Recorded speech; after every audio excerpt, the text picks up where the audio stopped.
చిట్టిని వదిలిపెట్టి బయటికెళ్లే అవకాశం లేదని పోలీసులు చెప్పారు. చెప్పింది మీ అన్నయ్యే కదా.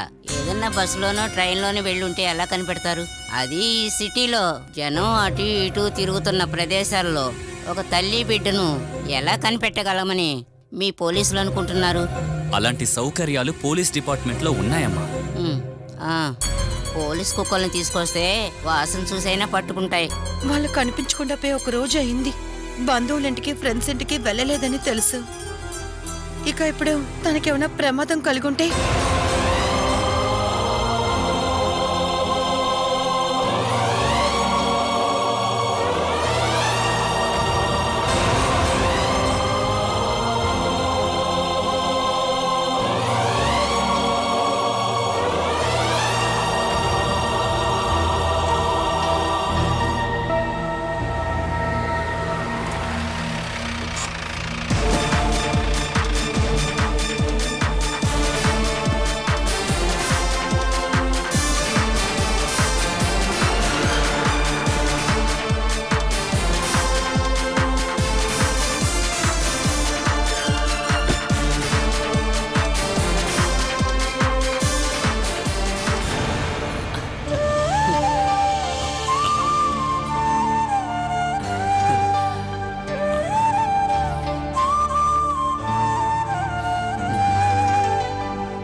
గోపి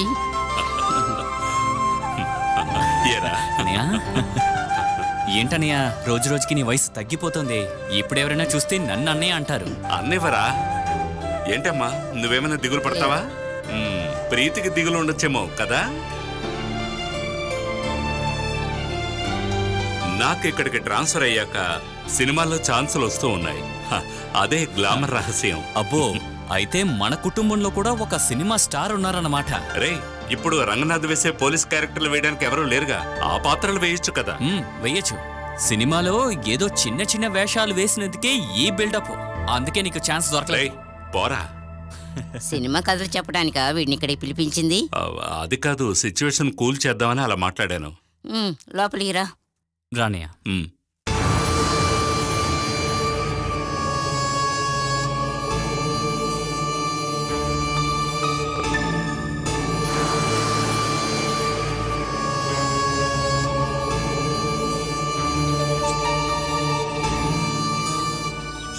బాలా, ఏమే భర్త ఉద్యోగానికి వెళ్తుంటే వచ్చి బాయ్ చెప్పకుండా నువ్వేంటే ఇక్కడ వచ్చి పిల్లలు నిక్కర్లు ఆరేస్తున్నావు? ఎవరి భర్త? నీకు ఇంకా అర్థమయ్యేలా చెప్పాలి. నాకు భర్త లేడు. మరి ఉయ్యాల్లో పడుకున్నది ఎలా వచ్చిందే? మీ భాషలో చెప్పాలంటే అందుకు భర్త అవసరం లేదు. మీరు అనుమానించే వాళ్లలో ఎవరో ఒకరు అయ్యుండొచ్చుగా. ఇంటద్దె తీసుకోవడానికి వచ్చిన వాళ్లతో సహా మీ దగ్గర లిస్ట్ ఉంది. వెళ్ళి వారం తర్వాతే నేను వస్తానని చెప్పాను కదా. అందువల్ల నీ పాత ప్రేమికుడిని పిలుచుకున్నాం, అంతేగా. సడన్ గా నేను లోపలికి వచ్చాను కాబట్టి మీరందరూ కలిసి వాడిని ఇంటి ఓనర్ చేశారు. ఇవన్నీ నీ ఆటలేనని నాకు ముందు నుండి బాగా తెలిసే. కానీ వాళ్ళ మధ్యలో నువ్వు పెర్ఫార్మెన్స్ చేసావు చూసావా, అది మాత్రం నేను ఒప్పుకోనే. అసలు నువ్వు ఎవరిని మోసం చేయాలని చూస్తున్నావు? ఇలా చూడు, నేను నిన్ను ఇంకా పూర్తిగా నమ్మలేదు. నేను ఇప్పుడు వెళ్ళినా కూడా ఏ క్షణమైనా తిరిగి వస్తాను. అస్సలు ఆలోచించే టైంలో వచ్చి నుంచుంటాను. అందువల్ల నన్ను మోసం చేద్దామని ప్లాన్ చేసుకుని ఉండుంటే ఖచ్చితంగా ఇరుక్కుపోతాం. మీకు ఇలాగే నా మీద అనుమానంగానే ఉంటే ఒక సెక్యూరిటీ అపాయింట్ చేయొచ్చుగా. ఎందుకు, నువ్వు వారితో కూడా అలవాటు అవ్వడానికా?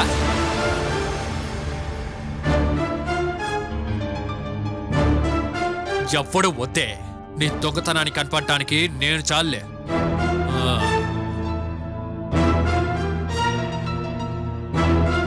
ఇక్కడ నుంచి నేంటే చూస్తున్నావు? ఎవరైనా మాట్లాడితే చాలు వచ్చేస్తావు నువ్వు. ఎప్పుడు చూసినా ఇదే పని.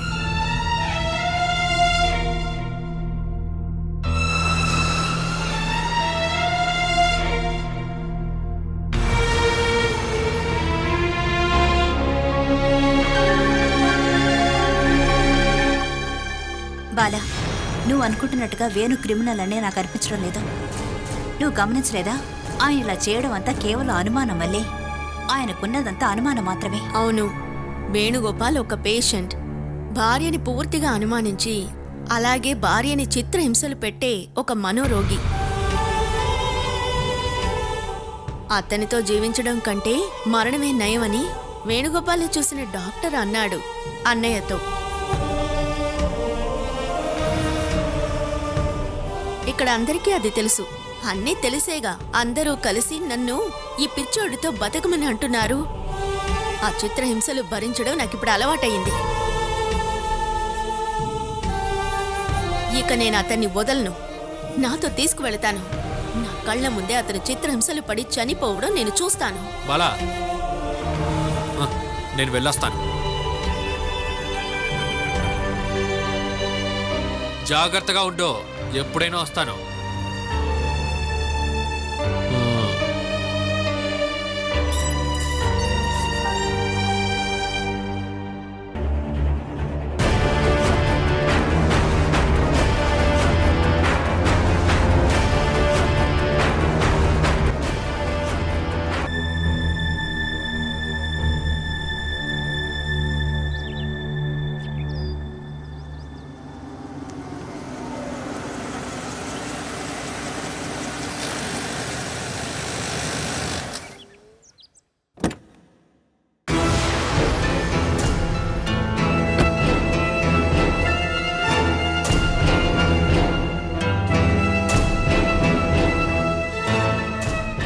అమ్మా, నీ చేతి భోజనం తిని దాదాపు 1 month అయింది. ఊర్లో ఉన్నప్పుడు వారానికి ఒక్క రోజైనా వచ్చేవాడివి. ఇప్పుడు సిటీకి వచ్చిన తర్వాత రావటానికి టైమే లేదు.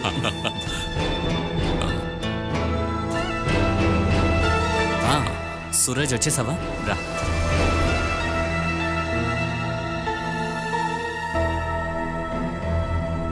హలో సూరజ్. హాయ్. ట్రాఫిక్ ఎక్కువగా ఉంది, అందుకే లేట్. Oh, it's okay. అందుకే నాకు వీడితో మాట్లాడటానికి కొంచెం టైం దొరికింది. సూరజ్ కూర్చో. ఇదొక మిస్సింగ్ కేసు అవ్వడం వల్ల మా రెగ్యులర్ ప్రొసీజర్స్తో మేము ఒక ఎంక్వైరీ చేశాం. ఇలాంటి కేసులో ఇల్లు వదిలి వెళ్ళిపోయిన ఒకరిని కనిపెట్టడానికి ఈ టైమే చాలా ఎక్కువ. కానీ ఈ కేసులో ఎన్ని రోజులు గడిచినా మనిషి దొరకలేదు. ఐ మీన్, చమేలి తన బిడ్డ ఈ చుట్టుపక్కలే ఎక్కడో ఉండుంటారు. అలా కాదంటే వాళ్ళనెవరో కిడ్నాప్ చేసి ఉండాలి.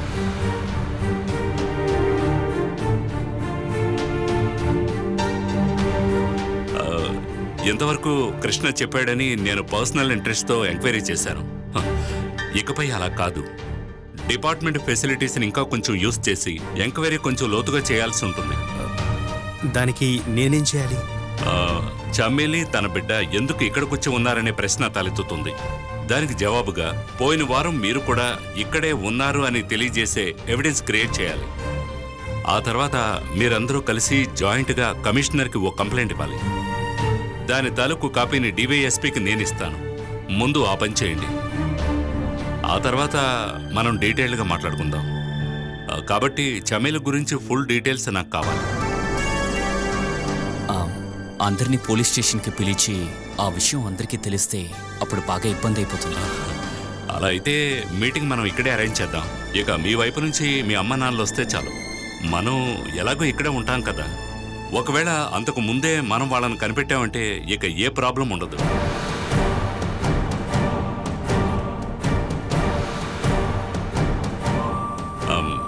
నాకు తెలిసి మీరు ఇంకోసారి చమేలి వాళ్ళ బంధువుల ఇంట్లో ఎంక్వైరీ చేస్తే మంచిది అనుకుంటున్నాను.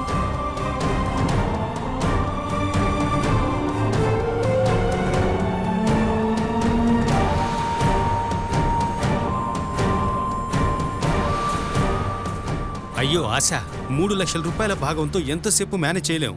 అప్పుడప్పుడు డబ్బులు వస్తున్నాయని అత్తయ్యని నమ్మిస్తే చాలు. మీ అమ్మా నాన్న చచ్చిన తర్వాతైనా మనకు ఆస్తి వస్తుందా? అది చనిపోతేనే కదా తెలుస్తుంది. ఇంకో 5-6 నెలల వరకు బ్యాంకు నుంచి జప్తు అని రారు. దానికి ముందుగా ఈ ఇల్లు ప్లేస్ అంతా నా పేరు మీద రాయించుకోవాలి. అది మీ సత్తా, నేను మీతోనే ఉంటాను, సరేనా? అది నాకు తెలీదా చిలక? సుమేష్,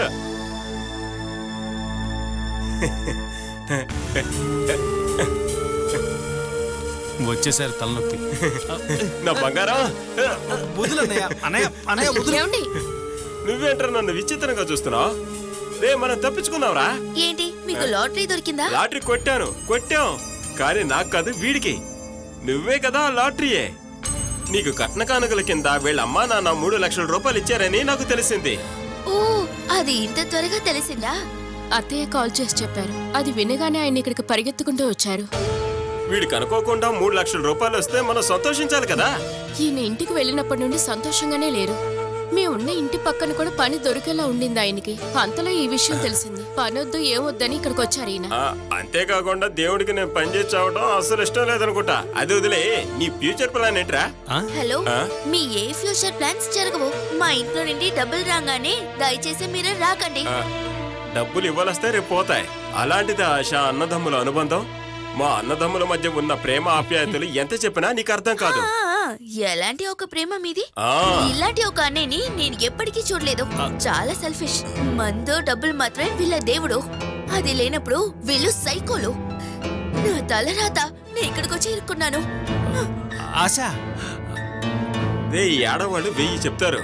మనం ఈ చెవులో విని ఈ చెవు నుండి వదిలేసేయాలి. నేనేదో ఉదాహరణకి ఆ 3 లక్షల రూపాయలు ఏం చేద్దామని అనుకుంటున్నావు? సిటీలో ఒక పెద్ద మాల కొనాలని ఆశ. చూసావే, మన సిటీలో అదే పెద్ద మాల ఉండాలి. మాల్ మంచి ఐడియా. కోటు సూట్ వేసుకుని లెఫ్ట్ రైట్ తిరిగితే బాగుంటుంది కదా, ఏమంటావే? కానీ 3 లక్షల్లో మాలు. ఓ, నన్ను నెగతాలు చేస్తున్నాడు వాడు. 3 లక్షల రూపాయలు వాడే ఖర్చు పెట్టాలనుకుంటున్నాడు. కానీ నేను దానికి ఒప్పుకోను. చూడండి, మీరు బలవంత పెట్టారు కాబట్టి నేను ఇక్కడికి వచ్చాను. ఆశ గనక వాళ్ళ ఇంట్లో 3 లక్షలు దొరికాయని నా దగ్గర గనక పొగరు చూపించిందంటే నువ్వు వదిలిపెట్టకూడదు. నువ్వు మీ ఇంటికి వెళ్ళి అక్కడ ఆస్తులన్నీ అమ్మేసి 4 లక్షల రూపాయలు తీసుకొని రావాలి. మనం ఏ రకంగా తక్కువ కాకూడదు. డబ్బులు కావాలని వెళ్ళి అడిగి చూడండి. చూడండి, తను గనక నా దగ్గర ఏదైనా అధికారం చూపించిందంటేనా నేను ఊరికే వదిలిపెట్టను. తరువాత మాల ఎవరో ఒకరే ఇంటి కోడలుగా ఉంటారు.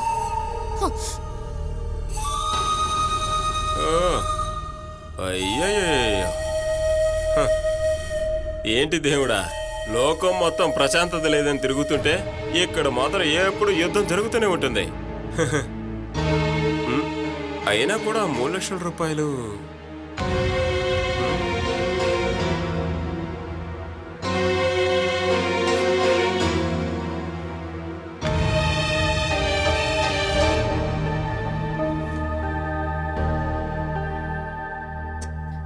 నాన్నా, ఒక్క నిమిషం. మనం ఇక్కడి నుంచి వెళ్ళడానికి ఎక్కడైనా ఇల్లు త్వరగా చూడనా? ఈ ఇంటికి ఏంటి ప్రాబ్లం? పాలన్నయ్య ఇల్లు ఖాళీ చేయమని చెప్పారని మీరేగా అన్నారు. అదా, అద్దిచ్చేసామంటే అతను అదేమీ పట్టించుకోడు. మనం వేరే ఇల్లు చూడటం అంతకంటే మంచిది కదా నాన్న. ఆ వేణుని మనం ఇంట్లో ఉంచుకొని భరించలేము. వేణు మాత్రమే కాదు, పంపాల్సిన వాళ్ళు ఇంకా కొంతమంది ఉన్నారు. ఇలా చూడు నానా, ఈ ఉద్దేశం నా మీద అయితే కొన్ని రోజులు మీరు వెయిట్ చేయాల్సిందే. ఆ తర్వాత ఉండేవారు బాలా తన బిడ్డగా. ఇంట్లో వాళ్ళెవరు వాళ్ళని పట్టించుకోకపోతే వాళ్లే ఇక్కడి నుంచి వెళ్ళిపోతారు. అందుకు ఇంకా టైం పడుతుంది. ఈ లోపు వాళ్ళిద్దరు ఇక్కడే స్థిరపడిపోతారు. అంతవరకు వెయిట్ చేయకుండా త్వరగా ఇల్లు ఖాళీ చేద్దాం నాన్నా. అతనికి భయపడి వేరే ఇంటికి వెళ్ళిపోవాలంటావా? దానికి అర్థం అతని ముందు మళ్ళీ మనం ఓడిపోయినట్టు. లేకపోతే మాత్రం మనల్ని ఊరికి వదిలిపెడుతున్నాడా ఏంటి? అజయ్ ఇక్కడ నుండి తన్ని తరిమేశాడు. ఇక్కడ కిందున్న మంచి రూమ్లన్నీ తీసుకొని భార్యాభర్తలిద్దరూ సంతోషంగా బ్రతుకుతున్నారు. ఇవన్నీ మనం చేతులు ముడుచుకొని చూస్తున్నాం. మనం ఎంత భయపెట్టి బెదిరించినా అది మనకే తిరిగి కొడుతుంది. నిన్న వాడు నా కూతుర్ని కూడా కొట్టాడు. పోను పోను ఇంకా ఎన్ని గొడవలు చేస్తాడో తెలీదు. ఇవన్నీ భరిస్తే ఇంట్లోనే ఉండాలా ఏంటి? అదే నేను కూడా నిన్ను అడుగుతూ ఉన్నాను. గౌరవంగా నీకు పెళ్లి చేసే కదా ఇక్కడి నుంచి పంపించావు. నువ్వెందుకు మరి ఇక్కడే ఉంటున్నావు? మనోజ్తో వెళ్ళిపోయి ఉంటే నీకు ఈ కష్టాలు ఉండేవి కాదు కదా. ఓ, అయితే నా పరిస్థితి ఏంటో మీకు ఇంకా అర్థం కాలేదు కదా? అదొక సమస్యగా నాకు ఇంకా అనిపించలేదు. అది నా తండ్రికి నా మీద ప్రేమ లేకపోవటం వల్ల. నీ మీద ప్రేమ ఎక్కువ అవ్వడం వల్లే ఈ సమస్య. నా సొంత కూతుళ్ళిద్దరి మీద ప్రేమే చూపించకూడదని మీ బుద్ధి ద్వారా నాకు తెలియజేశారు. ఇక మీ విషయాల్లో నేను తల దూర్చను. మీరిద్దరూ మీకంటూ ఒక జీవితం ఉండాలి అనుకుంటే పెళ్లి చేసి పంపించిన ఇంటికి తిరిగి వెళ్ళిపోండి.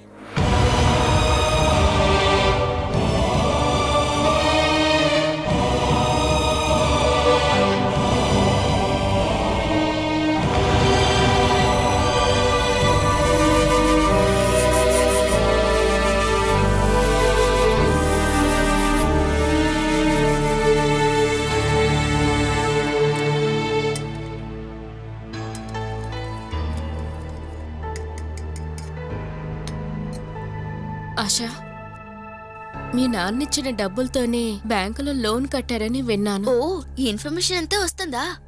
అత్తయ్య కాల్ చేసినప్పుడే నేను విన్నాను. మీ నాన్న డబ్బులిచ్చారని వినగానే నేను అనుకున్నాను దాదాపు 50 లక్షలు ఇచ్చుంటారనుకున్నా. కోటీశ్వరుని కూతురు కదా, నీకంతైనా ఇవ్వాలి కదా. అయినా కానీ 3 లక్షలు ఇచ్చారంటే అంటే దానికి విలువ లేదా ఏంటి? 30 సవర్ల బంగారం 2 లక్షలు ఇచ్చినాకే నా పెళ్లి జరిగింది. ఇప్పుడు ఆ బంగారానికి మంచి వాల్యూ ఉంటుంది. అలాంటప్పుడు 3 లక్షలంటే ఇది ఊరికే మా ఖర్చులకి ఇచ్చారులే. 6 నెలల్లో 3 కోట్లు వస్తాయి. 3 కోట్లా? ఆయన బిజినెస్ స్టార్ట్ చేయడానికి. ఓ, అయితే పెద్ద బిజినెస్ ని స్టార్ట్ చేస్తే నువ్వు మీ ఆయన కలిసి సిటీకి వెళ్ళిపోతారు కదా. ఆ ఆలోచనని దయచేసి మానేయండి. లేదు, గంజి రెడీ అయిందంటున్నాను. ఓ, అబద్ధం చెప్తున్నా. ఇంకా లేదు. కానీ ఈ 3 కోట్లు దొరికిన తర్వాత ఇక్కడ ఉండాల్సిన పనేంటి మీకు? నా భర్త ఆశ ఈ ఇంట్లోనే ఉండటమే. టౌన్ దాకా వెళ్ళడానికి ఒక స్పీడ్ బోట్ కొంటే చాలు. ఓ, మధ్యాహ్నానికి ఏం వంట చేసావు? ఏదైనా చేయాలి కదా. కొన్ని రోజులు నేను లేకపోయేసరికి నువ్వు బాగా వంట నేర్చుకున్నట్టున్నావు. ఎప్పుడు ఇంట్లో మనుషులు ఉండరు కదా, సొంతగా చేయటం నేర్చుకోవాలి. మధ్యాహ్నానికి ఏదైనా వంట చేయాలంటే చెప్పు, నేను కూడా చేస్తాను. అది నా దగ్గర కాదు, సతీష్ బావ దగ్గర అడగండి. ఆయన్ని అడగాల? ఎందుకని? అదేంటంటే సతీష్ బావ ఈ ఇంటికి వస్తే ఏమన్నా కొన్నారంటే దాంతో చేసుకోండి. ఇవన్నీ నా భర్త తీసుకొచ్చిన వస్తువులు. అది చేయడానికి నాకు ఎవరి సహాయం వద్దు. ఏంటి ఆశ ఇలా మాట్లాడుతున్నా? ఎప్పుడో నేను ఇంతే. ఎవరెవరికి కావాల్సింది వాళ్ళు చేసుకుంటే చాలా మంచిది. అలా ఉంటే ఎవరికి ఏ సమస్య లేదు. ఉన్న బంధుత్వం తెగిపోకుండా ఉంటుంది.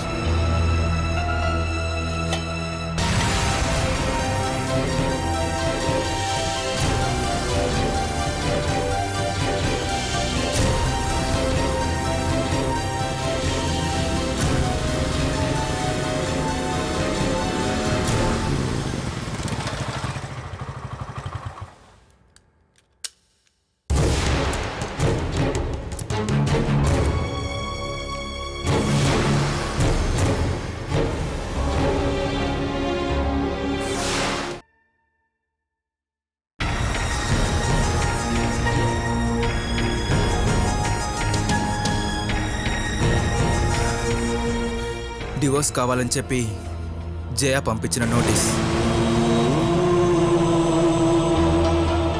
ఇప్పుడైనా అర్థమైందమ్మా నీకు? తన ప్రేమ మొత్తానికి ఇంతే. పాప తన దగ్గరే ఉంది కదా, ఇక డివోర్స్ దొరికిందంటే తను తప్పించుకుంటుంది. ఇది జయ పంపించిందా లేదా వాళ్ళ ఇంట్లో వాళ్ళు పంపారా? వాళ్ళకి తెలియకుండా చేయదు కదా. అక్కడ దివ్య ఉంది కదా, జయ ఇలా చేస్తోందని దివ్య మనతో చెప్పలేదు కదా. అలా కూడా అయి ఉండొచ్చు. జయ ఇలాంటి ఒక డెసిషన్ తీసుకున్న తర్వాత నేనెందుకు ఆలోచించాలి? డివోర్స్ ఓకే అని చెప్పి నేను కూడా సంతకం పెడతాను, కానీ పాపను మాత్రం వదులుకోను. మనోజ్ ఆగరా, ఇది తనే చేసిందా అని నాకు తెలియాలి. కోపంలో మీరిద్దరూ తీసుకునే నిర్ణయం వల్ల పాప జీవితం నాశనం కాకూడదు. నీ భార్య నేనే ఈ ఇంటికి కోడలుగా చెయ్యి పట్టుకుని తీసుకొచ్చాను. చచ్చేంత వరకు నీ భార్యగా తన ఇంట్లోనే ఉండాలి. నేను బతుకున్నంత వరకు మీరిద్దరూ విడిపోకూడదు. సుధాలక్ష్మి, మీ ఇంట్లో వాళ్ళందరూ కలిసి మనోజ్కి జయకి విడాకులు ఇప్పించాలని తీర్మానించుకున్నారా? మీతో ఎవరు చెప్పారు వదిన గారు? ఇక్కడ మనోజ్కి వకీల్ నోటీస్ వచ్చింది. నేను అవసరం లేదనుకున్న వాళ్ళతో నేనెందుకు జీవించడం? నా కూతురి మీద హక్కు ఉందని ఇంకెవ్వరు ఇక్కడికి రాకండి. అందుకే లాయర్ నోటీస్ పంపించాను. నువ్వు తెలుగు తక్కువ పని చేయకు జయ. నేను బాగా ఆలోచించే చేశాను. నువ్వు నాకేమీ సమాధానం చెప్పక్కర్లేదు. ఇలా ఫోన్లో మాట్లాడు మంచిది కాదు. నేను నీ దగ్గరకే వస్తాను.